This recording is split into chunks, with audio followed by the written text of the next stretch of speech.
I think one thing we have to do is rewrite a more responsible history of what has happened in this land for a long time. Not in the last 3,000 years, not in the 1400 years. What people in this land have done for a long time has to be brought back. In other countries, people are studying this. If you go to… there are Lebanese people, if you study in a school in Lebanon, you will read about how Indian workers, Indian sculptors, Indian elephants, Indian yogis came and built a Phoenician temple 4,300 years ago in Lebanon, which is called as Baalbek, which is a phenomenal temple. 4,300 years ago, some of the foundation stones are over 300 tons and there is no granite in Lebanon. They transported it all the way from Egypt, across the canal and up the mountain and put it up there. Indian elephants, workers and sculptors worked. The proof, there is enough proof, but one proof is visually hanging there is lotuses in the ceiling. Indian sculptor has to put a lotus wherever he goes. Where would a Lebanese sculptor have seen a lotus? Obviously there are no lotuses there. So, how many Indian children forget about children, how many Indian grown-ups have heard about this? No. The Tamil kings went and built Angkor Thom and Angkor Wat in Cambodia. Angkor Thom is the largest religious building on this planet. The intricacy and the engineering, the sheer design and engineering of how these temples are built, if you go and see, you will feel proud of being a human being, because if human beings can think something like this 1,000 years ago and manifest it, it is too much. This was done by the Tamil kings, most of the work done by probably the Tamil labor. From first standard to 12th standard, does any Tamil child even read a line about this in their history book? No. We only read how we were conquered, raped, looted, beaten by other people. Then if there is no pride, why would you want to recreate it? You need to understand this. A culture or a nation is just an idea. When human beings take this on as an identity, attach some pride to it, it burns through one's mind and into his heart. Now he wants to protect it, rise it, keep it clean, keep it wonderful. If you do not build pride into it, then people will want to avoid it. Everybody will want to avoid it. Now, whatever you think is most successful in the world, you will want to imitate that.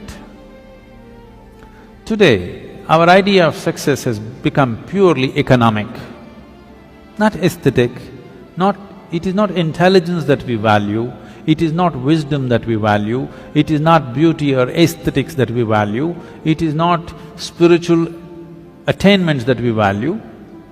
Who is the big man in Coimbatore, if I ask? People will only name the richest man in the town.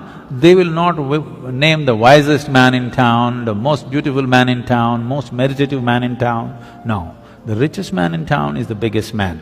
So who is the biggest whatever? Whichever is the richest nation, whichever is the richest culture, power and money have become the highest goals, which itself is a very rudimentary way of looking at life. Because of that, right now, I promised the American meditators, next 2 years I'm going to invest a lot of time in United States, because knowingly or unknowingly, they have taken on the leadership in the world. In a sense, see, if all the American people wear blue workman's clothes, half the world is wearing Americans' workman's clothes. You just go to any city, Mumbai or Chennai or Bangalore especially, you look down below the knees, more than 60% is wearing blue denims.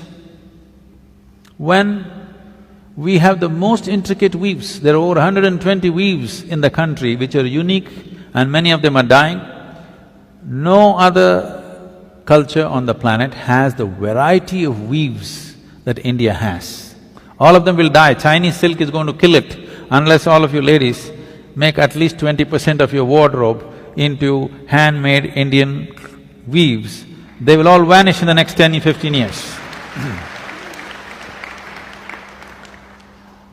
Why is everybody wearing not even American executives' clothes, American workman's clothes? As if that's not enough, if they tear their trousers, everybody tears their trousers. Yes. It's all torn, but in a very expensive way.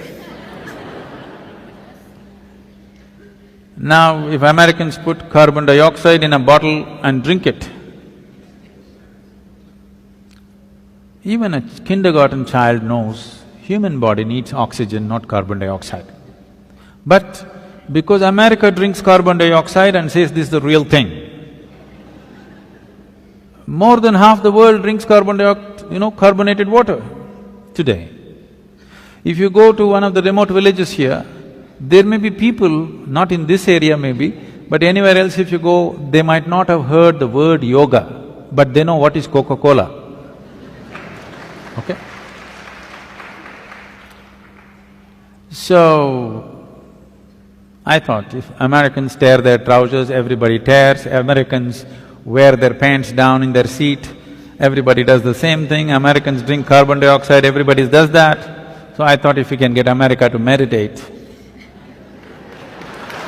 the world will meditate.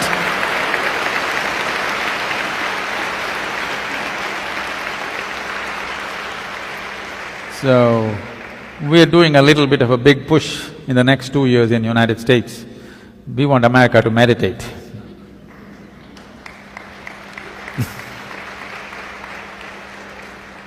They're kind of getting ready, they're tired of the carbonated water.